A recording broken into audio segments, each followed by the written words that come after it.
Hello everyone, so this is your reporter Sheila Misa Gadal, and today I will be discussing about the third approach in viewing violence and war, which is the just war theory. And so to have an overview about this report, we will have first the short recall about realism and pacifism, to be followed by the history of just war theory. Of course, what is just war theory and the principles underlying for this theory, the jus ad bellum and the jus in bello. And of course, we will have a research article talking about the violence in Marawi. So let's take a review about the two first approaches that you've watched earlier. So we have pacifism and realism. Pacifism talks that war could be not justifiable. It is not under negotiation that war is evil. War causes harm and affects the lives of an individual. So it falls under the deontological approach that we should have, or we should be against killing, or that it causes harm in under the consequentialist list. It causes more harm than good. So hence the pacifism promotes non-violence actions in solving conflict. On the other hand, realism believes that war is there is no moral judgment in war, because the main focus in going to war is victory. So there is no moral dilemma in going to war. War is in strategy, or violence and war could be strategy and tool to establish authority and power of an individual or a nation. So now, what is the middle ground between pacifism and realism? And that will lead us to the just war theory. It means that war is justifiable through limited and specific ways. So imagine that pacifism will say there should be no war at all, while realism will say that violence or war is a tool. We need that to establish our authority. So just war theory indicates here that sometimes violence and war could be justifiable and sometimes it could be not. So it is a combination of deontological and consequentialist concern. For deontological, we need to have protection of our life, or our basic liberties and life. So aside from that, it is a consequentialist concern with the natural law tradition and the need to defend life. So of course, pacifism will provide no defense at life at all, because you highly respect life, while realism will uh, merely take serious of, or merely take life as is, or with high regards. While just war theory is like respecting life while protecting life itself. Before we dwell on the principles and conditions of just war theory, let's take a look with its history. So the first one to promote war ethics, or the justification of war, is Saint Augustine. He wanted to promote the immorality of violence while defending the Roman Empire. Why Roman Empire? Because Roman Empire during his time um, is believed to be ordained by God to spread Christianity. So Saint Augustine here is talking about the violence, the immorality of violence, because he saw violence and war as a product of sin. However, while still defending why the Roman Empire are colonizing others and spreading the Christianity. So, what does Saint Augustine say? That the only reason for war is to seek peace. We don't seek peace to be at war. We seek, or we do war, or the people commit war and violence to seek peace. So it is still the peace that is the end goal of war. On the other hand, the next um, relevant people is, or person, is Saint Thomas Aquinas. He promotes the justification of natural law through self-defense. He is the one of the founder that believes that while life should have a high regards, it should also be protected. So one part of protecting our lives is through self-defense, and that is part of our natural law to protect the life and liberty of an individual. And of course, as time passed by, the United Nations, no, from individual to nation, now the nation has its duty to defend and protect the civilians. And sometimes this duty could be in the form of violence and of course going or waging to war. So again, just war theory is the middle ground. So here in just war theory, we seek or we find the justification of going or resorting into violence and war. So what are the conditions? First is that it should be the last resort. And when we say last resort, there should be A, B, C, D options before reaching to E. And that option E or that last option would be, of course, the violence or war itself. And second, if it is for self-defense, as mentioned by Saint Thomas Aquinas, it is a natural law. If it is proportional, the balance between good and bad and the positive and negative effects or consequences, and if it harbors safe civilians, as long as the civilians or the innocent people will not be harmed along the process. So now it is the part or the section for the just war theories principle. So again, just war theories finds justification of war. So it is divided into two main principles, the jus ad bellum and the jus in bello. So jus ad bellum is the justness of going to war. So it is a pre-war principle that it questions if going to the war or resorting into violence is the right option or is that justifiable, and just in bellum naman, bello rather, is the justness in war. So it is during while the war or the violence is occurring, how does that nation or that person do the or conduct the violence or war. So under the jus ad bellum, we have five: the just cause, legitimate authority, proportionality, last resort, and right intention. So when we say just cause, it means to say that the reason for going to war is justifiable or valid and rational. So the first here is that it is a defense to the aggression of an invader. So again, take note of, we have a lot of words here. We have invader, we have aggression. So invader meaning to say it's someone who wants or someone who has negative feelings, emotions toward an individual or a nation. So, but mockery or insult is not counted as a just cause for resorting into violence or war. And that is because, take note of the word aggression. There should be physical harm, physical damage that received for it to be considered as a just cause.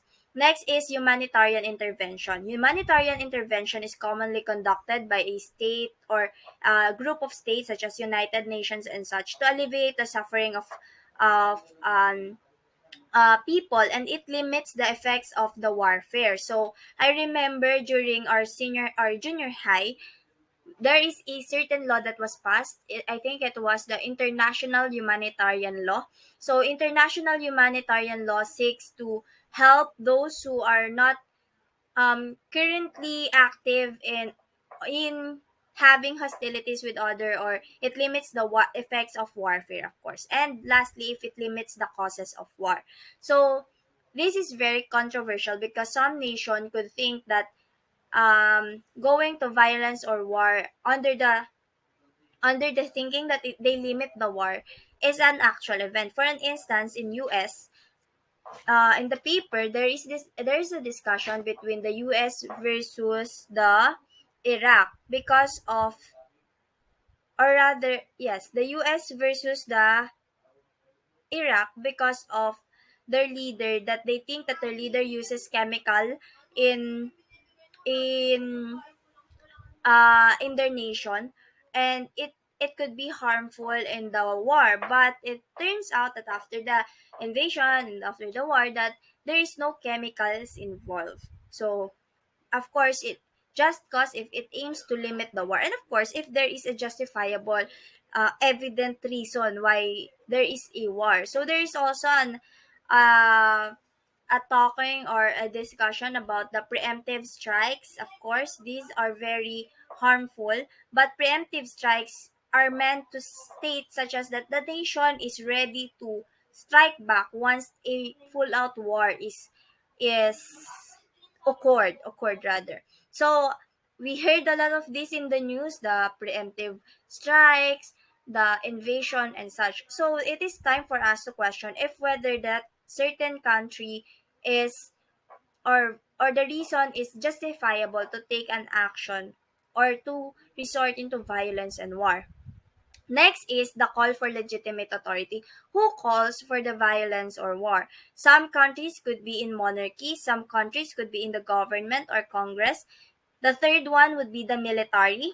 So when we have military, some the book author states that military should be the one to decide if whether it is justifiable to go to war or not, because they are the people who will be involved in that scenario. But oftentimes military's decision is not congruent or aligned with the civilian sector's leaders, so that causes conflict between the society. Of course, you also have the leaders, and sometimes about the revolution, like Jose Rizal, Andres Bonifacio, do they have the legitimate power during the revolutionary, since they are the revolutionary leaders?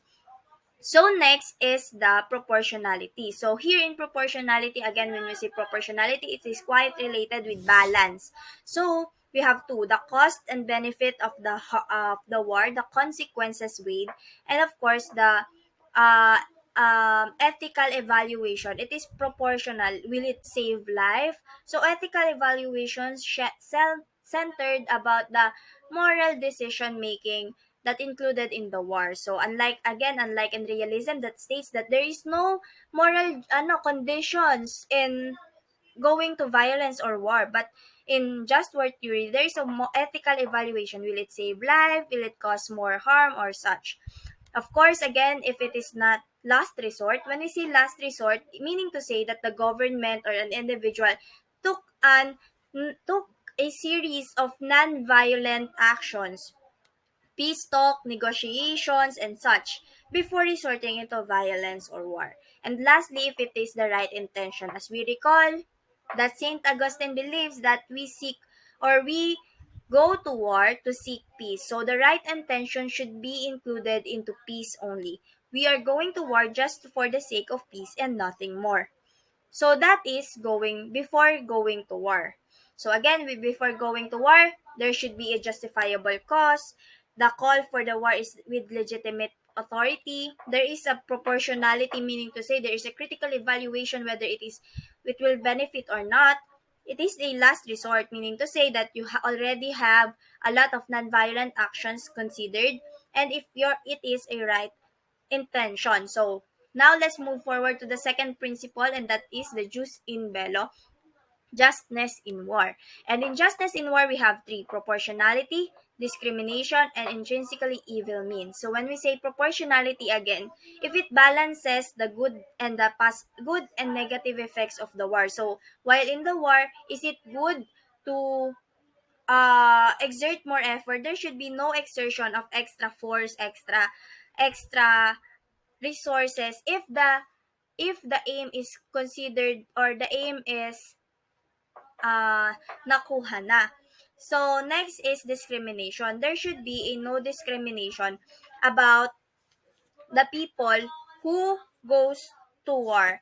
This specifically talks about the combatants and non-combatants.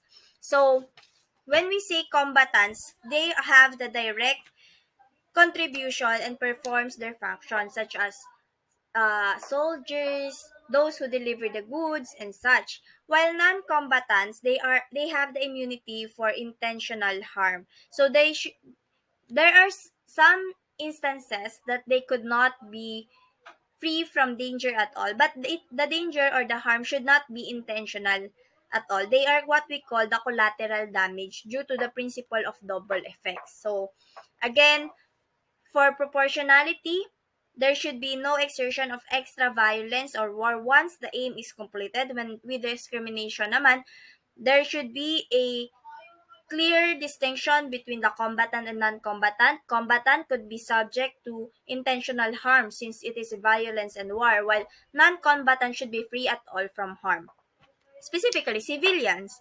And lastly, intrinsically evil means. So we are very familiar with how war leads to sex slavery or other types of more moral actions, immoral actions conducted. So it is stated in Jus in Bello that there should be no intrinsical evil means after going to war. Once again, we are reminded that going to war is for the reason of peace, and there should be nothing else in there.